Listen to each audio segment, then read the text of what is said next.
Hello fellow YouTubers and welcome to 2026. I purchased a Loyang over the holidays with a coupon, something like 25% off, because I don't have this ship and she is quite strong in ranked play, and as you all probably are aware, I do like a good ranked match. Why is she strong? She's got American smoke and she's got 5.5 kilometer hydro. And she is actually based on an American destroyer. She is a Benson class destroyer that was handed over to the Chinese Republic. Handed over to the Chinese Republic in the 1950s. So I'm not too sure what the arrangement was there, but the Americans decided to give the Chinese a Benson. Doesn't sound dodgy at all, does it? I wonder if that was one of Trump's ancestors that did that, but I digress. I mean, giving ships to a communist bloc. Anyway, I could talk about politics all day. We're not here to talk about politics. Focus, man, focus. Okay, so I've got a Z35 with me in Oland and Auckland, a K2, a Brandenburg, a Scharnhorst, or a Kai even, not K2, a Kai, to apologise for that, and a Brandenburg, and the Brandenburg and the Scharnhorst are starting late, so I'm just going to scout between A and B for now.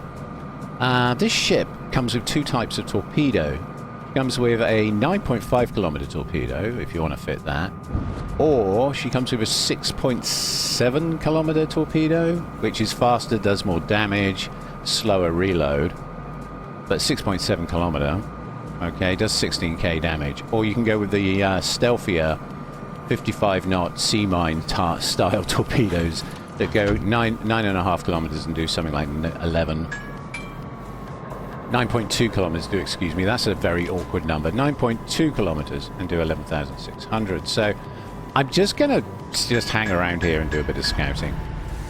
I've never used this ship before, this is my first go, but I am familiar with American DDs.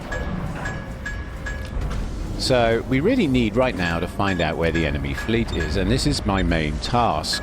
I'm really trying to spot ships between the A cap and the B cap without getting myself spotted in return. Now they've got two radar ships. They've got a Borodino, which sounds Italian but is actually Russian. Yeah, make that make sense. Borodino, comrade.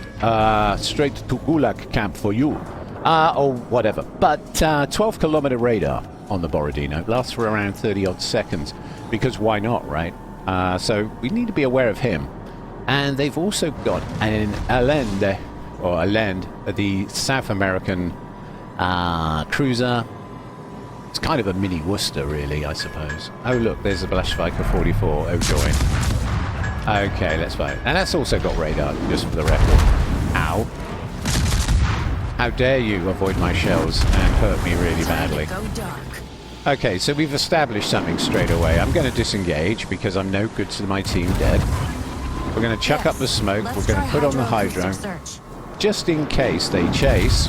It would be lovely to catch the kid in the smoke on my hydro, wouldn't it? But the Blashviker also has hydro. It's a bad matchup for me, actually, because we got the Aslain, which is a light cruiser with radar cruiser. Pretty good one. We've got the Blashviker 44, which is a pretty strong gunboat with hydro, right? 5 kilometer hydro, and of course the Russian battleship with the 12 kilometer radar. So I'm trying to stay alive. The Blashviker thought he would chase me, or Bliska, whatever. I'm so sorry, my Polish is lousy. I'm going to use Brit words for the ships, and you're going to like it. I honestly don't have the time to figure it out. There's the Blashviker, still got him lit at 5.8, going dark. There we go. And basically we've taken the B and the C cap, which is great. But you notice their Aslain, or Allende, is over at C, which is great for me. And the Borodino is in mid. So if I keep my distance, I won't get radared. However, they've sent more than half their fleet strength through A and up towards B, and they're heading there now. We got an Scharnhorst 43, excuse me, and a kid. The Blashviker is contesting B. It looks like he's about to go in and give our our Z35 a hard time, and our Z35 is caught between the Blasviker 44 and the Borodino. As you can see, not a place I'd really want to be myself, if I'm brutally honest. He's got the support of the Oland and the Scharnhorst, and the Auckland to a certain extent, although at that gun range, the Auckland's not particularly accurate and the shells are a bit floaty, so good luck hitting anything. Small, that is. She's fine against battleships, but smaller targets, she's going to need a bit of luck. But the Blasviker is getting burned down, much to my surprise and astonishment. I would say the Russian battleship is out of position. The Borodino's out of position there. Okay, and the Scharnhorst gets the kill on the Blasviker. So we no longer have to worry about the nasty Polish destroyer with the guns and the hydro. We have a Scharnhorst coming our way who's weaving like a boss. I guess he's expecting torpedoes. Don't think he's going to be a very easy target. And of course the Anhalt is slowly plodding along up the map. And yes, I'd love to fire at the kid, but I don't want to give away my position, and he's just on the edge of my gun range. And talking of which, my guns only go to 11.6 kilometers, and yes, you can extend the range, but the shells are quite floaty, so I wouldn't actually recommend doing that. But full build suggestions at the end of the match, okay? I'll run through them with you guys, so you can see my thoughts on that. He's turning. So if he's predictable, he's going to turn into those. If he's not predictable, he's going to throw it hard to port and go the other way. He's throwing it hard to port, isn't he? You just can't make this shit up. Oh my god. Yep, that's exactly what he's doing. Hindsight's a bitch, isn't it? I mean, in hindsight, I suppose I should have put one set to the left of the island and one set to the right of the island. Okay, so we're going to put some fire on him. See if we can get some fires. And he goes dark because the Brandenburg can't see him because there's an island in the way, so I've got no eyes. But you see, we get almost 2 minutes of smoke. We pretty much get 2 minutes of smoke. You can enhance that with certain skills so that you get over 2 minutes. There is a captain skill I can think of that would help you with that, if that's your thing. Stay in cover. We're just going to use the smoke like a mobile island, and I'm going to get behind it because the Scharnhorst 43 has a speed boost and can be pretty fast if he wants to, and I don't want him to catch me in my smoke particularly. What's he doing? He's got the Brandenburg approaching him, and he's literally binning it into the island at a jaunty angle. Must be method in his madness. Shame my torpedoes are on cooldown. Okay. Brandenburg shows a little too much broadside. Gets punished for it. Brandenburg torps on the Scharnhorst. It's going to hit him for 1. There it is. Scharnhorst is looking low.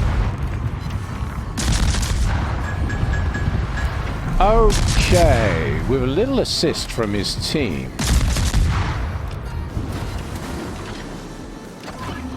The Scharnhorst wins the duel. I did not see that coming. Okay, we got an Anhalt over here, turning very slowly, and I'm going to do that with the torpedoes. And we'll see what happens.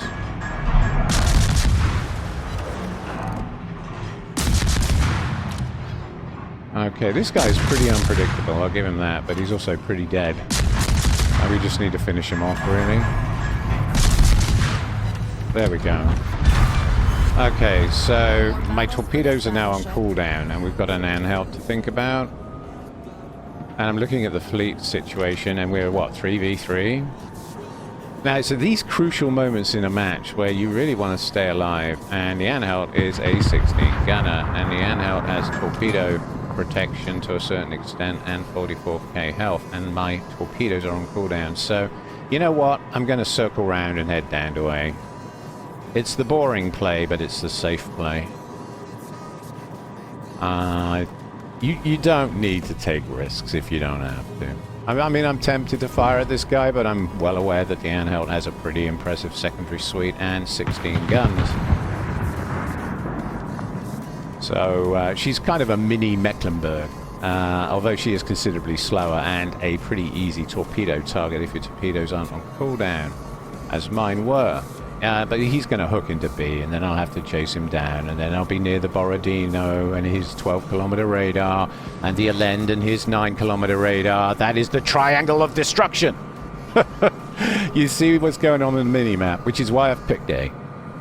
If I go into those 3 ships, I get anywhere near their radar zones, I'm going to be screwed. So A it is.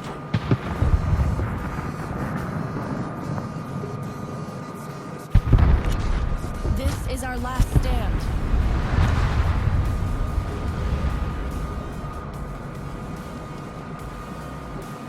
There goes the Kai and the Auckland. See, the triangle of destruction. Fortunately, the Auckland at least exchanged and got the Allende. So that's one less radar to worry about. But I was definitely right to break off and go for A. I'm happy with this idea. So what I'll do is I'll go down, cap A, and then see if I can deal with one of these battleships at some point. It's not going to be easy.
Okay, that's a cap secured, and suddenly we've gone back into the lead on points. This is close, people, but this is winnable.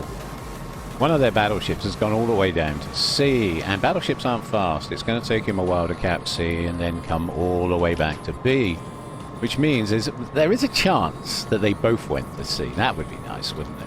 But if not, and there is another battleship in play at B, I'm going to need to do something a little spicy to get rid of him.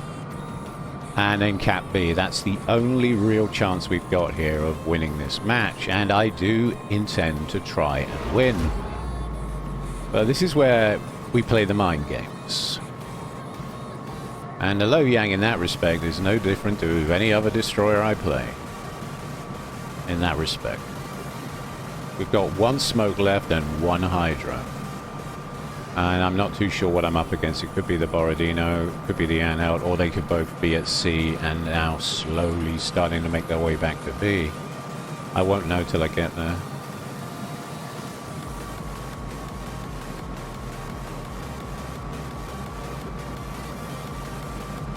Oh, this is tense.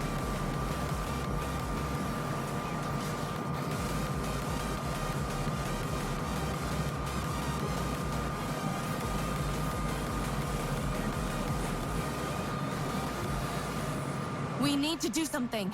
They're about to win. No shit. Okay, my captain seems to think we're in trouble. And she'd be right.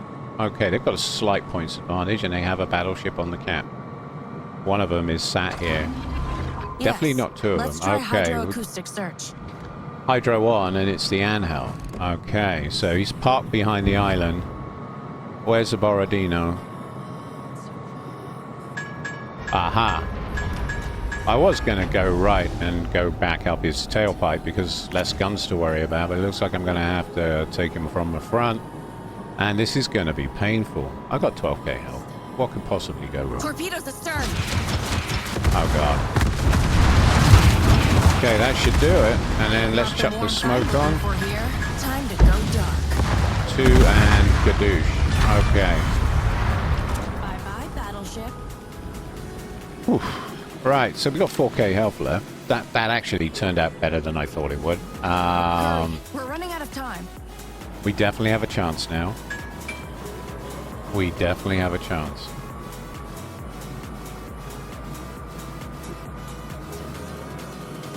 Now, if we can get this cap, although sinking the Anhalt has put us ahead, we're at 836, they're at 758, so we only have to maintain.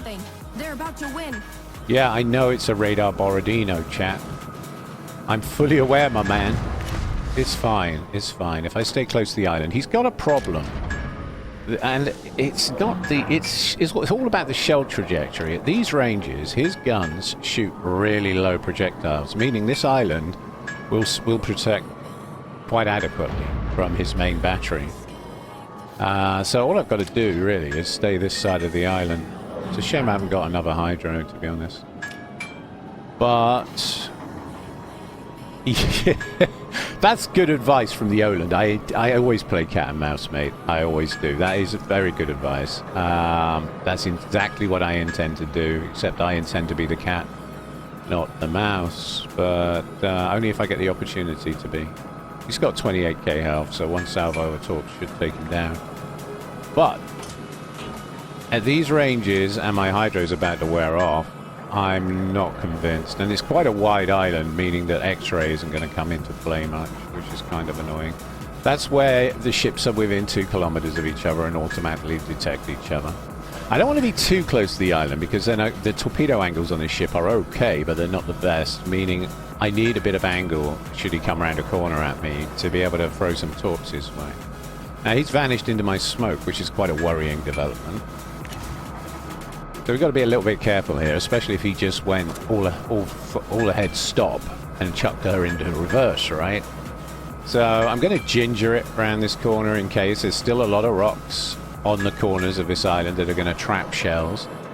So we should be able to take a look without getting ourselves completely annihilated. Let's have a look. Let's stop about here and wait for my smoke to wear off in 2, 1, gone. And no, he's continued his path around the island. Very, very much like that Star Trek movie, Rougher Gun. Both ships are hurting, and one mistake will cost them the match. Oh my goodness. So we're within about half a minute to a minute of winning. We're at, what, 946 points. So I got to keep this up for another minute or two. Oh god. That is slow, that counter. From my perspective. So, X-ray, and yeah, there he is. He's within 2 kilometers of me, so he gets automatically detected, and he's moving up. Did you see what I saw? I think he just turned out. I think his intention is to move further away and then take a wider turn around the island. Or he may be looping back to try and catch me. So let's just take a look. We've got these rocks to protect us on the corner. I'm not sure which way he went. If he went wide and chucked it to port, we're in trouble. If he went starboard, we're in trouble. Either way, he can see me, but we're getting very close to winning. Very, very close to winning. There he is. Where is he? There. And the rocks stopped his shells. He just clipped one of my funnels with one of those shells and did 2,650 damage. But that's fine. We got 1,500 left. So, there you go. And we win. That wasn't spawny at all. Oh my goodness. But I used the island. I increased my odds of survival by using the island to keep me alive. Okay, not a bad match. Not a bad match. First game. And I like this boat. I like this boat a lot. She has a lot of flexibility. Let's see how we did on the scores. We got, what, 1,687 for 2 sinkings. Not bad. And, of course, the Borodino got 1,790. Very decent score from him. And you can see the Anhalt and the Borodino did most of the work there, although the Scharnhorst played very well indeed. I was quite impressed with his play.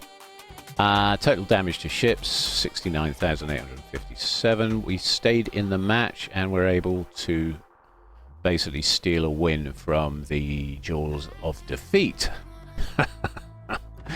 Oh, sweet victory. Credits and XP, there you go. I was running at 160%. And there you go. Captain XP is pretty high, but then I had the 800% on, and she is a premium ship. Don't forget, I got her with the 25% off coupon. Those coupons are very soon to expire, so if there's a ship you particularly want to use those for, do it now while you still can. Right, I'll take her back to port, and we'll have a look at the build. Right, here's some build ideas for you. That's the core build. Basically, most of my destroyers are built with this core build. I sometimes move this one elsewhere if there's a particular weakness in that particular destroyer line that needs plugging hard by one of these. But usually I will go with preventative maintenance. So that's your first 13 points. 1, 2, 3, 4, 5 in that order. Okay? 1, 2, 3, 4, 5. Then after that, you're free to come up with some intriguing builds for this ship. I mean, for ranked, I'd probably go with that.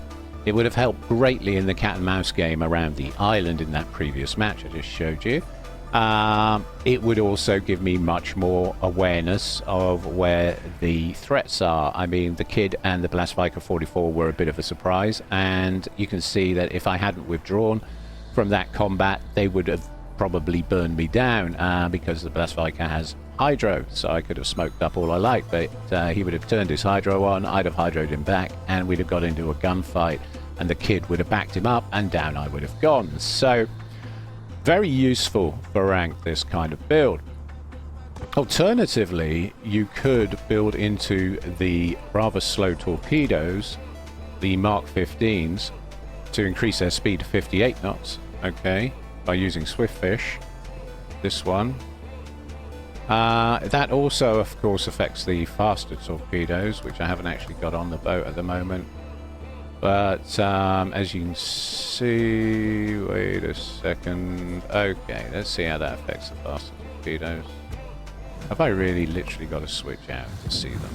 Yes, apparently I do. Okay, so those are the faster torpedoes. Very short range, 6.7. Your detect is 5.8, so your torpedo window is very tight indeed. But if you're comfortable operating at those sort of ranges, these torpedoes are quite rewarding. They do over 16,000 damage, have a detect of 1.4 kilometers, and do 68 knots. But with Swiftfish on, we're looking at 71 knots. So that right there is an option. Okay, that is an option. This will give your hydro and your smoke longer duration. All right. This will bring your hydro and smoke back to you faster, and this will make your torpedoes quicker. So you've got some sort of hybridization going on here between the guns and the torpedoes. All right, so that's an option. Another potential option here, and probably the last one I'd suggest, is she's got strong consumables. The American smoke is very useful. It's nice smoking up your teammates. They do get 2 minutes of smoke. So something like that for a more support role, and then follow it up with this one, and you've got long duration smoke, long duration hydro, and you've got 4 of those bad boys. And that too is very useful, especially if you want to play the support role more and you want to chase enemy destroyers less. Okay, so there's 3 different builds for you to try, depending on your particular play styles and preferences. This slot, I've gone with hydro. I use hydro. I see so many people recommend the engine boost for flexibility, for being able to move around the battlefield. I get it. I mean, she's got a speed of 39.9 knots with the speed flag, and with the engine boost of 8%, that takes you well over 40. Yeah, okay, but the real gimmick here is the smoke and the hydro, so I tend to build into those. But if you disagree, you could take engine boost modification 1 for a 30% increase in the duration on your speed boost, right? And that would give you, let me see if we put that on. You've got 120 seconds, so about 2 minutes. Okay, you'd be adding another 24, 36 seconds to that duration, okay, with the 30%. Or, alternatively, if you don't have the coal, just get engine room protection. Okay, so those are my thoughts on the Loyang. I hope you enjoyed the match, and if you did, don't forget to like and subscribe. Thank you all for watching. Thank you.